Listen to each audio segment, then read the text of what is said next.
Students, welcome back to my channel. कैसे हो आप सब? उम्मीद करती हूँ बेटा सभी अच्छे होंगे और अपना ख्याल भी रख रहे होंगे। तो बेटा आज हम करने जा रहे हैं अपना जो 6 चैप्टर था 9th क्लास की एनसीईआरटी का, ठीक है, जिसका नाम क्या था? उत्तक। उत्तक में हम पादप उत्तक क्या होते हैं वो पढ़ चुके हैं कंप्लीट। आज हम पढ़ेंगे जंतु उत्तक क्या होते हैं, ठीक है। तो उसको अच्छे से समझना है बेटा। उम्मीद करती हूँ पादप उत्तक वाला जो भी पार्ट था आपको 5 पार्ट तक मैं समझा चुकी हूँ, ठीक है। 5 पार्ट्स कंप्लीट हो चुके हैं उसके। अगर नहीं देखे किसी ने तो देख लो ताकि आपको अच्छे से समझ आ जाए, ठीक है। अब बात करते हैं हम जंतु उत्तक की। ये हमारा पार्ट 6 है, ओके। तो देखो क्या होता है जंतु उत्तक बेटा। जब हम सांस लेते हैं तब हम अपनी छाती की गति को महसूस करते हैं, ठीक है। शरीर के ये अंग कैसे गति करते हैं, इसके लिए हमारे पास कुछ विशेष कोशिकाएं होती हैं, ठीक है, जिन्हें हम क्या बोलते हैं? पेशीय कोशिकाएं, जो क्या करती हैं? इस कार्य को करने में हमारी मदद करती हैं, ठीक है। अब यहाँ पर देखो ये पेशीय, यहाँ पर तुम्हें पेशीय रेशे दिखाए गए हैं, ठीक है, कोशिका के। जो तुम्हारी ये कोशिका है पेशीय कोशिका है। ये तुम कोशिका वाले चैप्टर में पढ़ चुके थे पेशी कोशिका क्या होती है। तो उसमें ये कोशिका है जो पेशी, उसमें चिकने पेशीय रेशे हैं बीच में, ये बीच में केंद्रक है। अब जो चिकने पेशीय रेशे थे उसको बड़ा करके दिखाया गया है बेटा। तो वो क्या है? वो इस तरीके का लगता है, ठीक है। और जो चिकने पेशीय रेशे हैं वो कहाँ पर स्थित होते हैं त्वचा में? यहाँ पर, ओके। या फिर आप ऐसे सीधे इस तरीके से समझो, ये तुम्हारा क्या है बेटा? अमाशय है। अमाशय का इतना हिस्सा काट कर तुम्हें यहाँ दिखाया गया है, जिसमें से क्या दिख रहा है तुम्हें? ये वाला जो हिस्सा है यहाँ पे देखो, ये तुम्हें दिख रहा है थोड़ा सा, ठीक है। ये बड़ा करके तुम्हें, ये वाला सिर्फ इतना हिस्सा बड़ा करके तुम्हें दिखाया है। तो इसमें ये 3-4 लेयर्स हैं, जिसमें कि ये जो नीचे वाली लेयर है इसमें ये तुम्हें क्या दिख रही हैं? पेशी कोशिकाएं। ये क्या है तुम्हारी? पेशी क्या है? चिकने पेशीय रेशे हैं। और ये किसके बने हुए चिकने पेशीय रेशे? ये पेशी कोशिकाओं के बने हुए हैं। समझ में आया कि ऐसे हम पता लगा सकते हैं डिटेल में। तो अब यहाँ पे देखो, इन कोशिकाओं का फैलना और सिकुड़ना क्या करता है? जो ये पेशी कोशिकाएं थी ये सारी इकट्ठा थी और इन्होंने किसका निर्माण किया? एक उत्तक का निर्माण किया, अंग का निर्माण किया, जो कि अमाशय था, ठीक है। तो इन कोशिकाओं के फैलने और सिकुड़ने से क्या होता है? शरीर के अंगों को गति प्रदान होती है, ठीक है। सांस लेते समय हम ऑक्सीजन लेते हैं और यह ऑक्सीजन कहाँ से आती है? यह फेफड़ों के द्वारा अवशोषित की जाती है, ठीक है। और रक्त के साथ शरीर के सभी कोशिकाओं तक पहुँचा दी जाती है। कोशिकाओं को ऑक्सीजन की आवश्यकता क्यों होती है? अब देखो कोशिकाओं को ऑक्सीजन की आवश्यकता क्यों होती है बेटा, ये हम पढ़ चुके थे अपने उसमें 7th जो क्लास थी उसमें हमने पढ़ा था।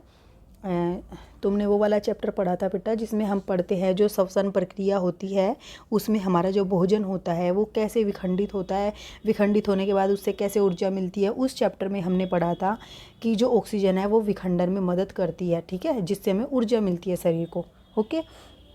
जिसने अच्छे से पढ़ा होगा उसे पता होगा। तो देखो माइटोकॉन्ड्रिया का जो कार्य था इस प्रश्न के हल के लिए एक संकेत देता है, जिसके बारे में हम पहले भी पढ़ चुके हैं। रक्त अपने साथ विभिन्न प्रकार के पदार्थों को शरीर के एक स्थान से दूसरे स्थान तक ले जाता है।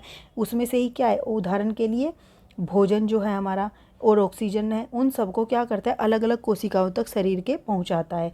यह शरीर के सभी भागों में अपशिष्ट जो रहता है उसको भी इकट्ठा करके यकृत और गुर्दे, ठीक है, वृक्क जो होता है गुर्दे तक उत्सर्जन के लिए पहुंचाता है, जो शरीर से इसको बाहर निकालने में मदद करते हैं, ठीक है। अब रक्त और पेशियाँ दोनों ही हमारे शरीर में पाए जाने वाले क्या हैं? एक उत्तक हैं ये दोनों, रक्त भी और पेशी भी। उनके कार्य के आधार पर हम इन्हें विभिन्न प्रकार के जंतु उत्तकों के बारे में विचार कर सकते हैं। जैसे कि अब जंतु में बेटा 4 प्रकार के उत्तक पाए जाते हैं, ध्यान देना। एपिथीलियम, ठीक है, एपिथीलियम उत्तक, दूसरा है संयोजी उत्तक, तीसरा है पेशीय उत्तक और चौथा है तंत्रिका उत्तक, ठीक है। अब जो रक्त बच गया, रक्त किसका भाग है? संयोजी उत्तक का एक प्रकार है, ठीक है। रक्त क्या है? संयोजी उत्तक का एक प्रकार है। और जो पेशी है वो पेशी उत्तक, ठीक है, पेशीय उत्तक का प्रकार है। तो अब हम पढ़ेंगे एपिथीलियम। सबसे पहले पढ़ेंगे एपिथीलियमी उत्तक क्या होता है। तो देखो जंतु के शरीर को ढकने या बाह्य रक्षा प्रदान करने वाले उत्तक एपिथीलियमी उत्तक होते हैं। जैसे हमने पौधों में पढ़ा था, सबसे भारी परत क्या थी? एपिडर्मिस, ठीक है, क्या थी? एपिडर्मिस भारी थी, वो सुरक्षा प्रदान कर रही थी। ऐसे ही जंतुओं के अंदर जो भारी रक्षा प्रदान करने वाली परत होती है या उत्तक होता है उसको बोलते हैं एपिथीलियमी उत्तक। ठीक है, एपिथीलियम शरीर के अंदर स्थित बहुत से अंगों और गुहिकाओं को ढकते हैं। ये क्या करते हैं, हमारे शरीर के अंगों को ढकने का कार्य भी करते हैं। ठीक है, ये भिन्न भिन्न प्रकार के शारीरिक तंत्रों को एक दूसरे से अलग करने का भी कार्य करते हैं। ठीक है, के लिए अवरोध का निर्माण करते हैं। जैसे देखो हमारे शरीर के अंदर तुम देखते होंगे फेफड़े भी हैं, हृदय भी है, वहीं से तुम्हारी भोजन की नली भी जा रही है। तो ये सारे एक दूसरे से क्या हो, अलग हो सके उसके लिए क्या होते हैं, जो हमारी एपिथीलियम उत्तक है वो उसमें मदद करते हैं। इनके चारों तरफ ढकते हैं ये एक तरीके से इसको, जिसके कारण ये क्या हो जाते हैं, एक दूसरे से अलग हो जाते हैं। ठीक है, त्वचा, मुंह, आहार नली, रक्तवाहिनी नली का स्तर, फेफड़ों की कुपिकाएं, वृक्कीय नली आदि इन सभी में एपिथीलियम उत्तक के बने होते हैं। ये सारे ध्यान दो। जो हमारी स्किन है बेटा वो भी क्या है, एपिथीलियम उत्तक की बनी हुई है। भारी परत सुरक्षा प्रदान करती है, ढकती है। मुंह जो है बेटा मुंह भी इससे बना है। आहार नली जो है हमारी खाने की बेटा वो भी, ठीक है, ये सारी इससे ढकी हुई हैं, बनी हुई हैं। रक्त वाहिनियाँ जो है नलिकाएँ हैं जिनमें से रक्त बहता है, नसें जिनको बोल देते हैं वो भी। नली के जो अस्तर होते हैं, अस्तर क्या होता है बेटा, लाइनिंग जिनको बोल देते हैं। जैसे तुम सूट सिलवाते हो उसके नीचे होती है ना, एक तुम लगा लेते हो जो उसको क्या करती है, एक तरीके से मजबूती प्रदान। तो इस तरीके से जो नली के अस्तर होते हैं वो भी एपिथीलियम उत्तक के बने होते हैं। ठीक है, फेफड़ों की जो कूपिकाएँ होती हैं छोटी छोटी, तुमने देखी होंगी ऐसे करके शाखाओं की तरह, ये कूपिकाएँ ये भी किसकी बनी होती हैं, इसकी एपिथीलियम उत्तक की बनी होती हैं। ठीक है, वृक्कीय नली, वृक्कीय मतलब कि जो हमारी किडनियाँ होती हैं उनकी जो नलियाँ होती हैं वो भी इसकी बनी होती है। तो ये समझ आ गया तुम्हें क्या क्या चीज़ें इसकी बनी होती हैं।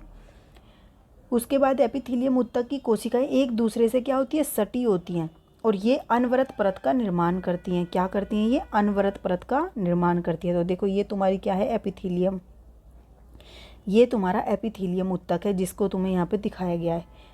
एक हिस्सा छोटा सा काट के तुम्हें दिखाया गया उसमें थे एपिथीलियम उत्तक का, जिसके ये 4 भाग हैं। मतलब 4 प्रकार की होती हैं ये, इस आकार में भी होती हैं, कहीं पर इस आकार में होती हैं और कहीं पर ये इस आकार में होती है और कहीं पर ये इस तरीके की होती हैं। ये डिपेंड करता है कि ये शरीर के कौन से अंग में या हिस्से में है। तो इन परतों के बीच चिपकने वाले पदार्थ कम होते हैं। ठीक है, तथा कोशिकाओं के बीच बहुत कम स्थान होता है। और ये जो सारी कोशिकाएं मिलकर बनी हुई हैं, सबने मिलकर एक ये उत्तक बनाया, तो इन उत्तकों के बीच में कोई भी खाली जगह नहीं है। ठीक है, स्पष्टतः जो भी पदार्थ शरीर में प्रवेश करता है या बाहर निकलता है तो एपिथीलियम की किसी ना किसी परत से होकर उसे जरूर गुजरना पड़ेगा। अगर मान लो ये इस तरीके से हैं, इनके बीच में कोई खाली जगह है ही नहीं, तो अगर कोई, जैसे अब हम देखते हो स्वेटिंग होती है, पसीना आता है, तो जब पसीना आता है उनको क्या करना पड़ता है, इस एपिथीलियम की किसी ना किसी परत से, जैसे यहाँ से पसीना है तो इस परत, किसी ना किसी परत से जरूर निकलना पड़ता है, गुजरना पड़ता है। ठीक है, इसके फलस्वरूप विभिन्न प्रकार की एपिथीलियम कोशिकाओं के बीच क्या होती है, पारगम्यता। ठीक है, जो शरीर तथा भारी वातावरण और शरीर के विभिन्न अंगों के बीच क्या करती है, पदार्थों के आदान प्रदान में महत्वपूर्ण भूमिका निभाती है। एक तरीके से जैसे हमने कहा था ना, कोशिकाएं क्या होती है, पारगम्य झिल्ली होती है। कोशिका झिल्ली क्या करती है, कुछ चीज़ों को अंदर आने देती है और कुछ को बाहर जाने देती है। तो ऐसे ही जो ये एपिथीलियम उत्तक है, इसकी जो भारी परत होती है वो पारगम्य होती है। ठीक है, जो शरीर से बाहर के जो वातावरण है उससे जो चीज़ अंदर जा सके और जो अंदर से बाहर आ सके, उनमें ये महत्वपूर्ण भूमिका निभाती है। ठीक है, सामान्यतः सभी एपिथीलियमों को एक बाह्य रेशेदार आधार झिल्ली उसे नीचे रहने वाले उत्तकों से अलग करती है।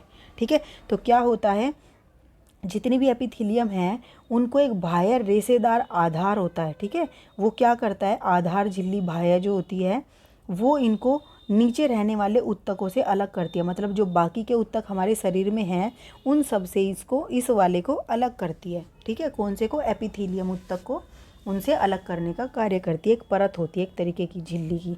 ठीक है, अब 6.9 में दर्शाए गए अनुसार विभिन्न एपिथीलियमों की संरचनाएं देखो, अलग अलग प्रकार की 4 पढ़ी हमने। उदाहरण के लिए कोशिकाओं में रक्त नलिका अस्तर या कूपिका, जहां पदार्थों का संवहन वर्णात्मक पारगम्य झिल्ली द्वारा होता है, वहां पर ये चपटी एपिथीलियम उत्तक कोशिकाएं पाई जाती हैं। कैसी पाई जाती हैं बेटा, चपटी पाई जाती हैं। ठीक है, इस तरीके की पाई जाती है। कहाँ पर, जहाँ पर क्या होता है, जैसे रक्त हो गया। ठीक है, कहाँ पर थे हम, 1 मिनट बेटा, देखो यहाँ पर थे, जहाँ पर क्या था, रक्त नलिकाओं का जो स्तर था या कूपिकाएँ थी, वहाँ पर क्या हो रहा था, पदार्थों का संवहन वर्णात्मक पारगम्य झिल्ली द्वारा हो रहा था। ठीक है, मतलब कि वर्णात्मक पारगम्य झिल्ली जहाँ पर छोटे छोटे से क्या होते हैं, छिद्र से होते हैं, जहाँ से ये क्या होती हैं, जो पदार्थ हैं आर पार हो पाते हैं। जैसे फेफड़ों है, फेफड़ों में क्या होता है, गैसों का आदान प्रदान होता है। ठीक है, रक्त में क्या होता है, ऑक्सीजन और भोजन होते हैं। तो ये किस तरीके से उनमें मिल पाते हैं, ये वर्णात्मक पारगम्य झिल्ली की सहायता से होता है। वहाँ पर किस प्रकार के उत्तक होते हैं, एपिथीलियम की चपटे आकार के। ठीक है, इनको सरल सल्की एपिथीलियम भी कहते हैं, जो हमने अभी देखा ऊपर, सरल सल्की एपिथीलियम भी कहते हैं। ये अत्यधिक पतली सी होती है और चपटी होती हैं। ठीक है, देखो बेटा, अब यहाँ से आदान प्रदान करना है गैस को, तो क्या होता है, गैसें क्या होती है, कार्बन डाइऑक्साइड हो गई, ऑक्सीजन हो गई। ठीक है, ऐसे ही भोजन हो गया। तो इनका आदान प्रदान करना है, तो परत जितनी पतली होगी उतनी आसानी से ये आर पार जा पाएंगी इसके। ठीक है, जितनी मोटी होगी उतना डिफिकल्ट होगा, तो इसलिए चपटी और सल्की होती है। ठीक है, जहाँ पर क्या होता है, वर्णात्मक पारगम्य झिल्ली द्वारा पदार्थों का संवहन होता है, मतलब कि आदान प्रदान होता है। ओके, तथा कोमल अस्तर का निर्माण करती हैं। कोमल अस्तर होता है मतलब कि लाइनिंग जो होती है, इसकी परत जो बहुत कोमल होती है। जैसे तुम एक तरीके से देखो, तुम्हारे जो अपने सूट वगैरह सिलवाते हो, तो उसमें देखते हो नीचे जो लाइनिंग होती है वो कितनी ज़्यादा जालीदार होती है। ठीक है, आहार नली और मुंह का जो अस्तर है वो सल्की एपिथीलियम से ही ढका होता है। ठीक है, शरीर का रक्षात्मक कवच अथवा त्वचा इन्हीं सल्की एपिथीलियम से बनी है। ठीक है, तो सल्की से कौन कौन बना हुआ है, रक्षात्मक जो हमारे शरीर का कवच है, त्वचा है जो हमारी, वो सल्की एपिथीलियम की बनी हुई है। मुंह के अंदर या आहार नली, भोजन की ग्रसनी जिसको बोलते हैं, वो भी इसी की बनी है। त्वचा की एपिथीलियमी कोशिकाएं इनको कटने और फटने से बचाने के लिए कई परतों में व्यवस्थित होती हैं। जो सल्की कोशिकाएं होती हैं, जो त्वचा को, अब तुम देखते होंगे कई बार तुम्हारे हाथ में चोट लगती है, वो कई बार रगस खा के, जैसे तुम कहीं से एकदम से रगड़ खाती है तुम्हारी, तो ऊपर की परत हट जाती है तुम्हारी खाल के, नीचे फिर भी रहती है ना, तो कई परतें होती हैं सल्की की भी। ठीक है, जो एक दूसरे के ऊपर इस तरीके से होती हैं और जो रक्षा प्रदान करती हैं। तो इसलिए इन एपिथीलियम स्तृत सल्की एपिथीलियम भी इनको बोलते हैं। तो देखो, इस तरीके से एक के ऊपर एक परत होती है, तो इसलिए इनको क्या बोल दिया जाता है, स्तृत सल्की एपिथीलियम भी बोल दिया जाता है। जहाँ अवशोषण और स्त्राव होता है, जैसे कि आंत हो गई। ठीक है, आंत हो गई बेटा, वहाँ पर क्या होता है, जो भी हमारा भोजन पचाता है वो एक जूस के रूप में इकट्ठा हो जाता है। तो वहाँ पर क्या होता है, भीतरी अस्तर में वहाँ लंबी एपिथीलियम कोशिकाएं मौजूद होती हैं। यह स्तंभाकार एपिथीलियम अवरोध को पार करने में सहायता प्रदान करती हैं। ठीक है, देखो स्तंभाकार मतलब कि इस तरीके की होती हैं। अब तुम देखते होंगे जो छोटी आंतें होती थी या आते थी, वो क्या करती हैं, अवशोषण का कार्य करती हैं। ठीक है, यह स्तंभाकार एपिथीलियमी अवरोध को पार करने में सहायता प्रदान करती है। श्वास नली में स्तंभाकार एपिथीलियमी उत्तक में पक्षमाभ होती हैं। ठीक है, जैसे फिंगर लाइक ऐसे स्ट्रक्चर होते हैं, जो कि एपिथीलियम उत्तक को कोशिका की सतह पर बाल जैसी रचनाएं होती हैं। ये पक्षमाभ गति कर सकते हैं। ठीक है, ये क्या करते हैं, गति करते रहते हैं। ठीक है, तथा क्या करते हैं, इनकी गति श्लेष्मा को आगे स्थानांतरित करके साफ करने में सहायता करती है। इस प्रकार की एपिथीलियम को पक्षमाभी स्तंभाकार एपिथीलियम कहते हैं। तो बेटा देखो, मैं इसको दोबारा रिपीट करती हूँ, थोड़ा सा तुम्हें और समझ में आए। जहाँ अवशोषण और स्त्राव होता है, आंत के अंदर क्या होता है बेटा, कुछ एंजाइम आते हैं भोजन को पचाने के लिए अलग अलग जगह से, और कुछ उसके अंदर ही होते हैं। और फिर वहाँ से क्या होता है, सारा का सारा जो भोजन है हमारा पच जाता है और एक जूस के रूप में इकट्ठा हो जाता है, जिसको फिर क्या किया जाता है, रक्त के अंदर जो हमारी ये एपिथीलियम है ये अवशोषित करके पहुँचाती हैं। ठीक है, तो वहाँ पर कैसी लंबी स्तंभाकार, जिससे जल्दी जल्दी क्या हो सके, अवशोषण हो सके, उस तरीके की एपिथीलियम मौजूद होती हैं। ठीक है, ये समझ में आया। ये क्या करती हैं, श्वास नली में भी स्तंभाकार एपिथीलियम के उत्तक होते हैं। और पक्षमाभ क्या होते हैं, ये लंबी लंबी संरचनाओं को बोला जा रहा है। इन उत्तकों में जो स्तंभाकार होती है, इनमें पक्षमाभ होते हैं, जो कि एपिथीलियम उत्तक की कोशिकाओं की सतह पर बाल जैसी रचनाएं होती हैं। ठीक है, देखो ये रहा। ठीक है, ये तुम देख रहे हो, ये क्या है तुम्हारा स्तंभाकार पक्षमाभी है। इसमें छोटे छोटे ये बाल जैसी रचनाएं होती हैं जो अवशोषण में मदद करती हैं। ठीक है,